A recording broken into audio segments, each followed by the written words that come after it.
Alam nyo ba guys na kahit ang mga power windows natin, dapat may tamang maintenance yan para hindi masira agad yung ating power window motor. Para mas maintindihan nyo, tara dadaling ko kayo sa mas lumang sasakyan.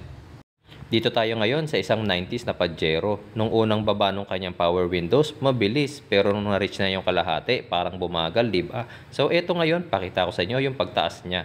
Tignan nyo naman, parang pagong. Hirap na hirap sa pag-angat, diba? Simple lang ang gagawin natin dyan. Lalagyan natin ito, Aeropack Silicone Spray. Alugin nyo lang muna ng maigi, tapos i-apply nyo na sa weather strips at rubber seals ninyo.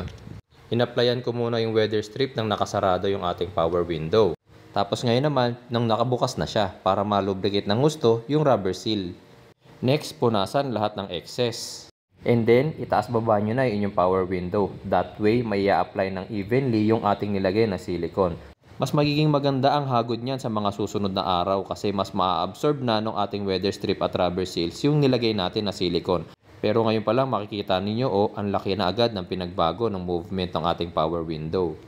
Pwede nyo rin palang gamitin ang silicone spray na to sa mga door hinges kapag malangit-ngit na at medyo mahirap na siyang buksan at isara. Pero pagdating sa mga door hinges, mas gusto kong ginagamit itong white lithium grease nila. Kasi hindi ito basta-basta natatanggal kahit tag-ulan. Pag natuyo, ganito yung itsura niyan. Punasan nyo na lang yung mga excess para hindi pangit tignan.